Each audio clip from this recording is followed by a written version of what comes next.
Hey, Praxis Test Preppers, welcome back to our channel. If you're new here, we're all about helping you pass your teacher certification exams with ease and confidence.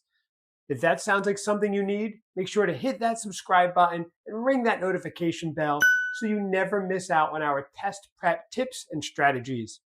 Today, we're tackling one of the most common questions we get. How much do I need to study to pass the Praxis? Now, this is going to vary based on the specific test you are taking and on your prior knowledge. But in today's video, I'm going to walk you through our tried and true study schedule and take some of the guesswork out of it for you. Let's dive in. First things first, I want to talk strategy. The key to effective studying isn't cramming, it's consistency. That's why this schedule is designed to optimize your study time over a period of months, ensuring you're prepared for every topic without burning out.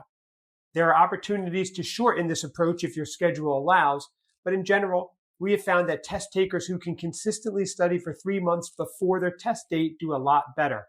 All right, let's get into it. In weeks 1 and 2, we're laying the groundwork. We recommend that you start by taking a full-length practice test to assess your strengths and weaknesses. That may feel like a daunting way to start, but this way you get an immediate feel for where you need to focus your studying. The results of your practice test will also highlight any areas where you might need to go back and brush up on some more foundational concepts. And don't stress about your score on the first one, all right? It's just a starting point to help you focus your studies. If you don't know where to go to get an authentic full-length practice test, I recommend checking out one of Study.com's Praxis Test Prep courses. Every Praxis course starts with a diagnostic test that does all the scoring and prioritization work for you.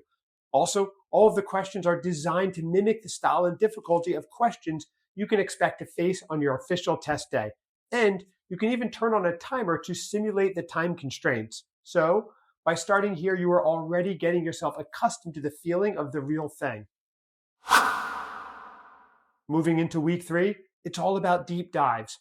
Based on your initial assessment, you'll want to focus on the areas where you scored the lowest. We recommend that you use a mix of study guides, flashcards, and instructional videos to reinforce these topics and examine concepts that you struggled with on the practice test.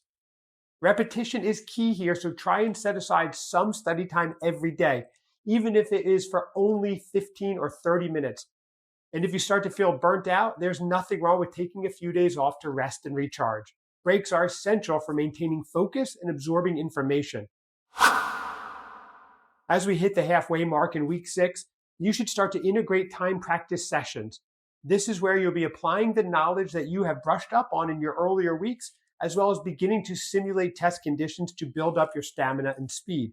Remember, most Praxis exams only give you enough time to spend around a minute or 2 per question, so managing your time effectively is just as important as being familiar with the material being covered on the test.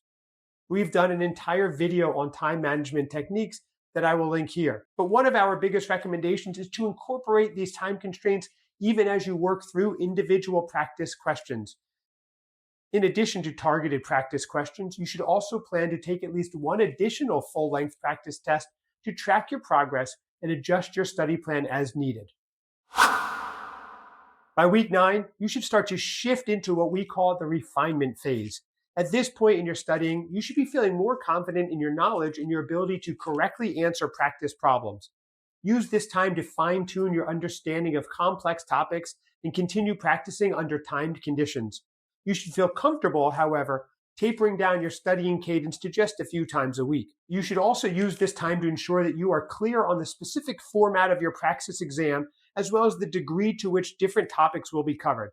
During these final weeks, you want to make sure that you are focusing on the areas that offer the biggest return and not going down a rabbit hole to try and master one specific area that may only show up on 1 or 2 questions on the exam. We have a whole series of test overview videos that cover all the major Praxis exam codes, and I recommend checking those out if you have specific questions here. In the final week before your exam, it's all about maintenance and mindset. Feel free to continue with light studying, but we recommend shifting away from rigorous practice and instead zooming back out to review key points and strategies for test day. Try and eat well, get plenty of rest, and most importantly, Believe in the weeks of dedicated preparation that you've now completed.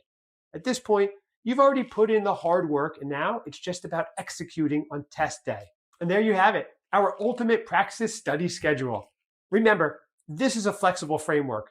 Feel free to adjust it based on your personal needs and schedule.